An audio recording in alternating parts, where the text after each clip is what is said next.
Buenos días, estamos en nuestra semana número 4, adelantadísimos totalmente.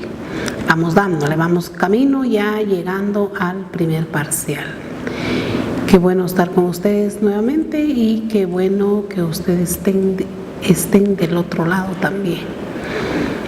La semana 4 continuamos platicando del instrumento público. Ya la semana anterior nos extendimos un poco en él. En esta seguimos hablando del instrumento público, solo que ahorita sí vamos directamente con las formalidades normales y formalidades esenciales del instrumento público, y vamos a platicar un poquito de las obligaciones notariales al momento de faccionar el instrumento público. Como objetivo general siempre vamos a tener en este curso que el estudiante nos domine los contenidos programáticos del curso. Como objetivos específicos tenemos que el alumno comprenda lo relacionado con el instrumento público. Ya la semana pasada dijimos eso, pero ahorita lo tiene que entender perfectamente.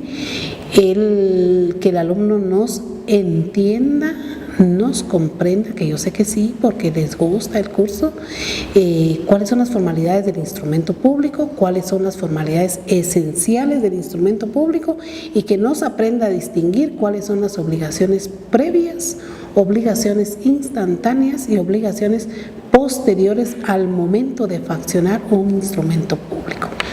A este yo le hago el agregado que el alumno debe aprender cuáles son las obligaciones previas, instantáneas y posteriores del ejercicio notarial fuera del protocolo. Entonces estamos que él debe aprender esos dos temas en este curso, dentro del protocolo y fuera del protocolo.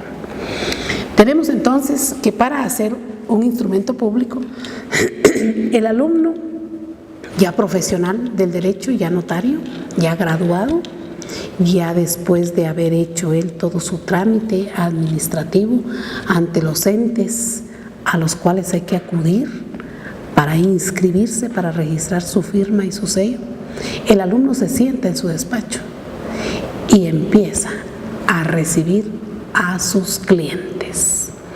Y llega el primer cliente y le traslada al alumno toda una información de qué es lo que quiere que el notario le haga. Recuerde que en ese momento que está el cliente con usted, usted es el profesional del derecho, usted es el que está investido de esa fe pública, usted es la persona que va a sacar de apuros al usuario, que va a sacar de problemas al usuario. Por lo tanto, tiene que tener usted presente su artículo 13 del Código Notariado y todos. Pero como ahorita va a ser el instrumento público, usted tiene que tener presente el artículo 13, 29, 30 y 31 de su Código de Notariado. Según el programa y según la semana, porque estas diapositivas y esta charla, plática que tengo con ustedes está desarrollado por semana. Hoy tenemos que ver las formalidades del instrumento público y las formalidades esenciales, pero vamos a iniciar viendo las formalidades esenciales del instrumento público. Y como formalidades esenciales, fíjense ustedes que el Código de Notariado solo nos señala 6 formalidades esenciales, pero yo quiero agregar a esto que toda la hechura, todo el faccionar el instrumento público, todo el hacer el instrumento público, todo debe estar plegado de formalidades. La diferencia es que estas nos dicen, bueno, si falta una formalidad le pasa esto, una formalidad esencial le pasa esto, o da lugar a esto. Pero el notario tiene la obligación de saber primero que el instrumento público debe llevar lugar y fecha del otorgamiento. El instrumento público, la escritura pública, pero se recuerda que también debe llevar número, solamente que esta no la tiene, el número no lo tiene como formalidad esencial, sino lo tiene nada más como formalidad del número, pero como formalidad esencial dice lugar y fecha del otorgamiento. Nombre y apellido o apellidos de los otorgantes, aunque también hay nombres, porque la persona puede tener 2 nombres, 2 apellidos, ¿verdad? de los otorgantes. Estos son los que comparecen ante notario pidiendo que se faccione un instrumento público. Pero aparece una cuestión bien importante que es donde se involucra al notario a veces en algunos asuntos penales, cuando dice razón de haber tenido a la vista los documentos que acreditan la representación legal, y esto porque cuando comparece un representante legal a faccionar un instrumento público, a otorgarlo, a adquirir derechos o adquirir obligaciones, el notario en una parte del instrumento dice: yo, el infrascrito notario, doy fe, dice, doy fe de haber tenido a la vista los documentos de identificación y de haber tenido a la vista, dice, el documento con el que se acredita la representación legal de la persona que comparece, la cual, dice el notario, es suficiente de conformidad con la ley y a mi juicio para la celebración del presente acto. Imagínense la responsabilidad del notario en este punto número 3 de las formalidades esenciales. Haber tenido a la vista el documento, el cual es real, veraz y es así. Mucha responsabilidad. La intervención del intérprete dice cuando el requirente ignore el idioma español. Yo no he visto instrumentos públicos donde comparezca un intérprete, pero ustedes saben que aquí en Guatemala hay 26 idiomas, creo yo, no estoy tan segura. Tenemos varios idiomas: quechí, poconchí, cachiquel, mam. Y estas personas que están por allá en el área rural son las que más negocios jurídicos hacen, pero los instrumentos públicos, es raro que veamos un instrumento público donde comparece un intérprete. Pero imagínense que la persona hable solo mam y el documento está redactado pues en español, porque así establece el artículo 13, pero no hay un intérprete. ¿Qué problema vamos a tener nosotros notarial? Y la relación del acto o contrato con sus modalidades y las firmas de los que intervienen en el acto o contrato, o la impresión digital en su caso. En este asunto número 6 quiero dejarles indicado que muchos notarios en el área rural no solo les firman los requirentes, sino también ellos colocan la impresión digital. Esto da certeza jurídica, da seguridad jurídica. ¿Está malo? No. ¿Está bueno? Pues si quiere, hágalo. Pero si usted quiere que esté un poco más seguro su instrumento público, coloque la impresión digital. Recuerde que es única la impresión del ser humano, no hay nada igual. Eso sí, lo saben ustedes. Y entre las formalidades tenemos el artículo 32, 33, y también podemos traer a la vista el 13, 14, 29, 30 y 31 del Código de Notariado, perdón, que son también formalidades que aparecen en su Código de Notariado y que deben llenarse al momento de hacer el instrumento público.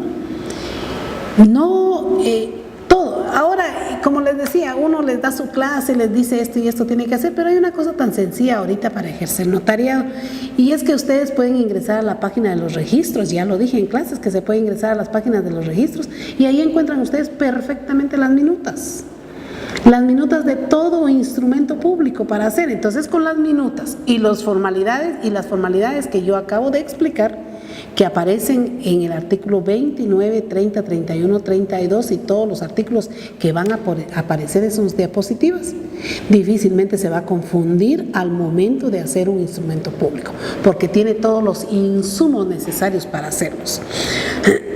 En este tema, también Universidad Rural les pone a ustedes a la vista algo muy simpático, y que es el punto 4.3. En relación a las obligaciones previas y posteriores, dice, en el momento de hacer derecho notarial. A este tema que coloca Universidad Rural para ustedes, que dice previas y posteriores, yo le coloqué una más en medio de las dos y les coloco obligaciones instantáneas. El notario entonces tiene 3 obligaciones: previas, instantáneas y posteriores. No es solamente sentarse en su máquina y hacer el instrumento público, que le cancelen sus honorarios y que el cliente se vaya. No. Cada situación notarial que haga lo lleva a usted a pensar. Ahí sí que con premeditación, como dice las agravantes de derecho penal, lo llevan a usted a pensar qué debe requerir del cliente para faccionar, dice. Entonces aquí tenemos, ¿qué es el derecho notarial? Es el quehacer notarial. ¿Qué es el quehacer notarial? Es todo toda situación, todo acto que el notario en el ejercicio de su cargo realiza para poder hacer un instrumento público, un acto fuera del protocolo.